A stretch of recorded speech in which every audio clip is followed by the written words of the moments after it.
Hello friends, competitive programming सीखने की series में आज का जो क्वेश्चन होगा वो टीसीएस विंग्समैन असेसमेंट से होगा, जो कि 20 फेब को पूछा गया था। तो देखिए, ये काफ़ी सिंपल क्वेश्चन था। ये वही स्टूडेंट कर लिया होगा जिनको बेसिक कोडिंग अच्छे से आती है। बेसिक कोडिंग जैसे हो गया, प्राइम नंबर हो गए, फैक्टोरियल हो गए, इवन ऑड नंबर हो गया। तो इस तरह के क्वेश्चन जो अच्छे से कर लेते हैं उससे ये क्वेश्चन हो गया होगा। तो देखिए, यहाँ पे क्या बोला था उसने उसने ये बोला था take a user input n जो कि 0 से 100 के बीच में हो, मतलब 0 इंक्लूडेड ना हो, 0 से 100 के बीच में हो और 100 भी उसमें इंक्लूड हो सकता है। और फिर वो बोला था कि n के बेस पे जो भी यहां पे वैल्यू दिए हुए हैं उसे आपको प्रिंट करना है। तो उसने तो खैर यहां पे 10 तक दिया हुआ था, लेकिन n का वैल्यू 10 से ज्यादा भी हो सकता है। तो सपोज यदि यूजर 8 एंटर करता तो उसका आंसर आना चाहिए था 5। यदि वो 10 एंटर करता तो आंसर आना चाहिए था 7। तो यहां पे यदि आप ध्यान से देखोगे, n का जो भी वैल्यू है 1 से लेकर 100 के बीच, नीचे में वो ऑड एंड इवन नंबर का सीरीज प्रिंट करवा रहा है। और ये उसने बोल भी दिया था कि एक इवन नंबर का पैटर्न है और एक ऑड नंबर का पैटर्न है। यदि आप यहां पे ध्यान से देखोगे तो यहां पे आपको पता चलेगा कि 3 के वैल्यू के बाद आपका एक्चुअल में पैटर्न स्टार्ट हो रहा है। फॉर एग्जाम्पल 3 में देख सकते हो 2 है, फिर यहां पे इवन नंबर का इंक्रीमेंट हो गया 5 पे जो कि 4 है, उसके बाद 7 पे 6 है, 9 पे 8 है, उसी तरह आपका 4 का चला हुआ है, यहाँ पे 1 है, 6 पे यहाँ पे 3 है, 8 पे यहाँ पे 5 है, 10 के वैल्यू पे यहाँ पे 7 है। लेकिन प्रॉब्लम क्या था इस क्वेश्चन में कि स्टार्टिंग के 1 एंड 2 वाले वैल्यू में उसने 0 दे रखा था और यही कंफ्यूजन था। तो देखिए, इस क्वेश्चन को हम कैसे करेंगे। चूंकि n का वैल्यू जो है वो 0 से 100 के बीच होना चाहिए, तो स्कैन के थ्रू हम यूजर से इनपुट करवा लेंगे। अब यहां पे हम क्या कर लेंगे, चूंकि 1 एंड 2 का प्रॉब्लम है तो हम n के वैल्यू पे 0 प्रिंट करवा लेंगे कि यदि n का वैल्यू 1 एंड 2 हो तो वैल्यू 0 प्रिंट हो जाएगा। उसके बाद जो हम लोग एक्चुअल में काम करेंगे वो 3 से करेंगे। तो बस ये चीज आपको ध्यान रखना है, इसी के बेस पे हम लोग कोड को करते हैं। तो राइट क्लिक कर लिया, न्यू क्लास, ये होगा हमारा, सिंपली कर लेते हैं विंग्समैन पब्लिक स्टैटिक वर्ड में फिनिश। सबसे पहले यहां पे कर लेते हैं इंपोर्ट java.util। यहां पे यूजर के द्वारा एंटर करवाना है वैल्यू, तो scanner scan equal to new scanner system.in।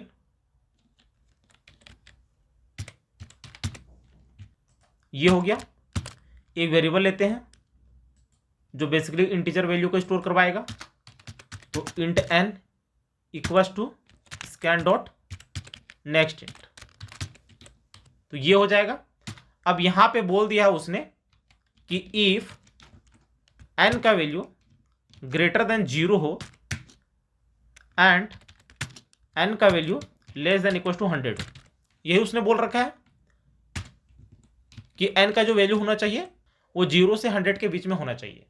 तो हमने ये कंडीशन ले लिया। अब यहां पे जो प्रॉब्लम था हमारा कि यदि n का वैल्यू 1 या 2 हो तो आउटपुट जो आना चाहिए वो 0 आना चाहिए। तो इसके लिए हम लोग यहां पे प्रिंट करवा लेते हैं कि इफ n इक्वल टू 1 हो और ऑपरेटर में n का वैल्यू इक्वल टू 2 हो, तो उस केस में यहां पे हम प्रिंट करवा लेंगे SYSO कंट्रोल स्पेस एंटर। यहां पे हो जाएगा हमारा 0। तो 0 के लिए हम लोग क्या करते हैं, एक वेरिएबल ले लेते हैं इंट k इक्वल टू 0 और यहां पे k का वैल्यू प्रिंट करवा लेते हैं। ठीक है, एक काम हो गया हमारा। एक्चुअल काम हमारा जो है वो 3 से स्टार्ट है, तो यहां पे हम लोग क्या करते हैं, लूप चलाते हैं। एल्स में यहां पे ले लेंगे 4 int i equal to 3, i less than equal to n।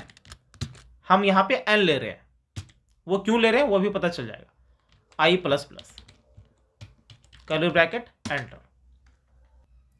अब यहां पे हम क्या करते हैं, दो वेरिएबल लेंगे, एक क्या करेगा, इवन नंबर का सीरीज प्रिंट करवाएगा, और एक क्या करेगा, ऑड नंबर का सीरीज प्रिंट करवाएगा। लेकिन सीरीज में वो क्या करेगा, समेशन करवाएगा। फॉर एग्जाम्पल, इनिशियल वैल्यू यदि 2 है तो प्रिंट होकर वो कितना हो जाएगा, 4। जब वैल्यू इंक्रीमेंट होगा उसके बाद कितना हो जाएगा, 6। तो ये कौन से केस में होगा, जब यहां पे n का वैल्यू ऑड नंबर हो। लेकिन जब यहां पे n का वैल्यू इवन नंबर हो तो यहां पे जो प्रिंट होगा आपका वो ऑड नंबर का समेशन होगा। मतलब यहां पे हमारा दो वेरिएबल होगा, एक हो जाएगा इंट p कर लेते हैं, इनिशियल वैल्यू रख लेते हैं 0, और एक कर लेते हैं q। इसका इनिशियल वैल्यू हम लोग क्या रखेंगे ये हमें डिसाइड करना है। अब यहां पे देखिए हमने क्या किया, if i modulo 2 equal to यदि ऑड हो तो ऑड के लिए 1, वही तो है हमारा, कि यदि n का वैल्यू ऑड हो तो हमारा इवन नंबर प्रिंट होगा।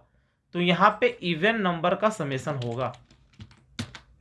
इवन नंबर क्या है, p को हमने इवन बनाया हुआ है, तो यहां पे p equal to p plus 2 का इंक्रीमेंट करवाएंगे। ठीक है, और यहां पे भी हम 2 का इंक्रीमेंट करवाएंगे, लेकिन इनिशियल वैल्यू क्या होना चाहिए, 1 होना चाहिए। तो इनिशियल वैल्यू 1 करवाने के लिए यहां पे आपको -1 करना पड़ेगा। वो क्यों किया हमने, क्योंकि यहां पे जब i का वैल्यू 4 होगा तो 4 के केस में हमारा फर्स्ट वैल्यू प्रिंट होना चाहिए 1। तो 1 कैसे प्रिंट होगा, जब यहां पे -1 होगा और इसको हम 2 से इंक्रीमेंट करवाएंगे तो 2 - 1 1 आएगा इनिशियल वैल्यू। तो यहां पे हम लोग क्या कर लेंगे, थोड़ा सा टिपिकल है, फर्स्ट टाइम समझने में दिक्कत होगा, लेकिन ये काफी सिंपल है। एल्स में क्या कर देंगे हम लोग, ऑड के केस में q equal to q plus 2, यहां पे भी 2 का इंक्रीमेंट हो रहा है और यहां पे भी आपका 2 का इंक्रीमेंट हो रहा है।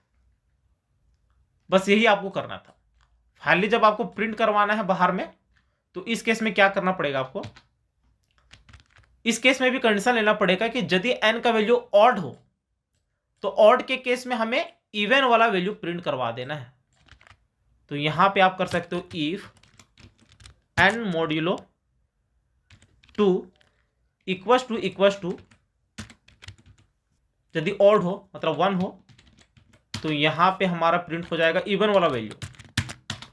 तो इवन क्या है, p, नहीं तो हमारा प्रिंट हो जाएगा एल्स में ऑड वाला value, SYSO control space enter, ये हो जाएगा ऑड वाला वैल्यू जो कि होगा q। ठीक है, एक बार रन करवाते हैं, फिर इसको एक बार फिर से समझते हैं। अब यहां पे सपोज हमने कर लिया 10 का वैल्यू है 7, तो देखते आता है कि नहीं। 10 कर लिया, एंटर, तो देख सकते हो यहां पे 7 प्रिंट हो गया है। एक बार और प्रिंट करवा लेते हैं, इसमें रख लेते हैं 20, एंटर, तो 20 के केस में वो 17 को प्रिंट करवा रहा था। यदि आप यहां पे इंक्रीमेंट करवाओगे तो आपको 17 मिलेगा। ठीक है, तो इस क्वेश्चन में कुछ था नहीं, ये तो आपने प्रिंट करवा दिया 1 और 2 के केस में। जब आपने 3 से करवाने की कोशिश की तो यहां पे आपको थोड़ा प्रॉब्लम समझने में ये हुआ होगा कि यहां पे p equal to p plus 2 हमने क्यों लिया और q equal to q plus 2 क्यों लिया। तो देखिए यहां पे आपका जो वैल्यू है एक इवन नंबर का इंक्रीमेंट हो रहा है और एक ऑड नंबर का इंक्रीमेंट हो रहा है। इवन का स्टार्टिंग वैल्यू 2 है और ऑड का 1 है। तो यहां पे हमने क्या कर लिया कि यदि i मॉड्यूलो 2 इक्वल टू 1 हो, i यहां पे इनिशियल वैल्यू 3 रखा, सपोज यहां पे n का भी वैल्यू 3 होता तो i equal to 3, i less than equal to 3 जो कि ट्रू है। तो i modulo 2 equal to 1, i का वैल्यू 3 मॉड्यूलो 2 रिमाइंडर 1, मतलब ये ऑड नंबर है और ऑड नंबर के केस में हम इवन नंबर का सम करवा रहे हैं। तो p equal to p plus 2, p का इनिशियल वैल्यू क्या था 0 प्लस 2 मतलब 2 आ गया, मतलब यहां पे हमें मिल गया 2।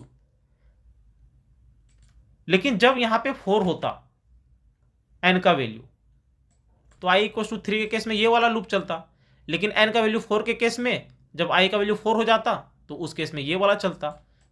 q equal to q plus 2, q का इनिशियल वैल्यू -1 था, प्लस 2, तो प्लस 2 माइनस 1 1, चूंकि यहां पे स्टार्टिंग 1 से हो रहा है इसीलिए यहां पे हमने -1 लिया हुआ है।